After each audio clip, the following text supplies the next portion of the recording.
Hello, I'm Kyle, and this is Give Pause Hobby, the channel where I stop to appreciate the things I love to fill my free time with.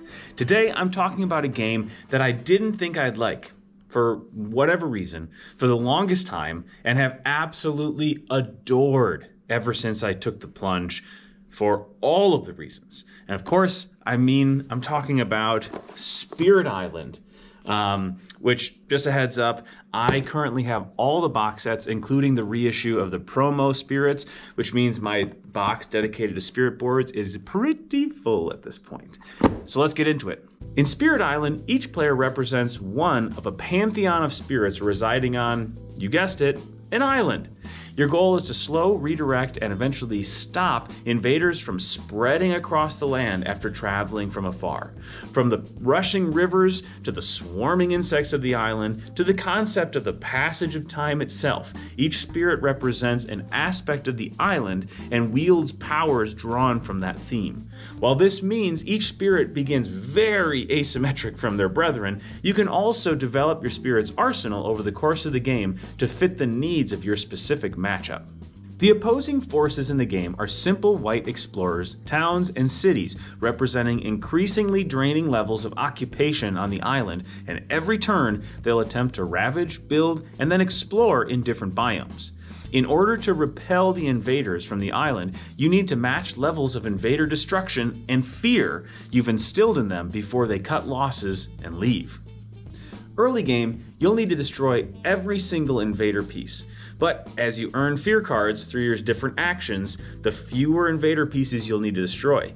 And sometimes, fear can be its own victory.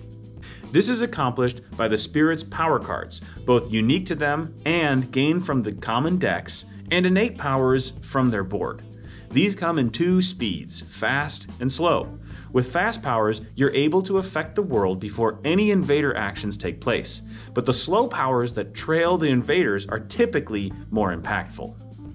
Just to give you a little taste of the sense of scope that these powers have, with some you'll be spooking the explorers in the jungle, others you'll be helping the native tribes move their villages, but others you'll be raising a volcano from the earth, or you'll be sinking parts of the island into the sea. Much like Root before this review, the majority of my games of Spirit Island have been solo games.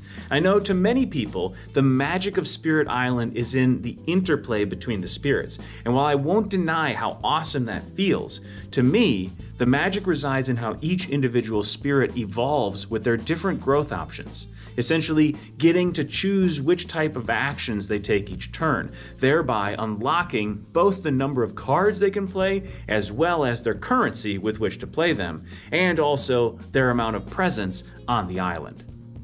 To me, players that have gotten the most out of Spirit Island are those that have played a game like Pandemic and wanted that all versus the board feel, but with broader options for the roles as well as deeper opportunities for customization. Just be warned, anyone particularly AP prone might really gum up the game searching the decision tree for the perfect play.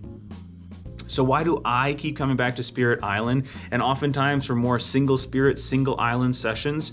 Simply put, even after playing every spirit that currently exists multiple times, there's still so much to do. There are different scenarios to set up, as well as different invader identities to play against, as well as different difficulty levels to set them. There are powers I haven't had the opportunity to combine, let alone the combining of the actual spirits themselves, since even as a solo player, I'm able to multi-hand spirits too. And it's not just about chasing the impossible 100% just to say I did it. It's all still so fun. More so than any other co-op game I've played, nearly every game comes down to a nail-biter at the end, and in the best way possible. It tells such a compelling story with a genuinely dumbfounding amount of variety included. So after all that glowing stuff to say about Spirit Island, why did it take me nearly until the Kickstarter for Jagged Earth to try out the base game? And why did I think I wouldn't like it in the first place? No idea. Genuinely none. What broke the levee on me holding out on the game? Hearing enough good things about it from people like Jack at the Cardboard Herald to finally cave in and try it. And I am so glad that I did. So with that, thanks for taking a pause to Give Pause Hobby, and we will see you next time.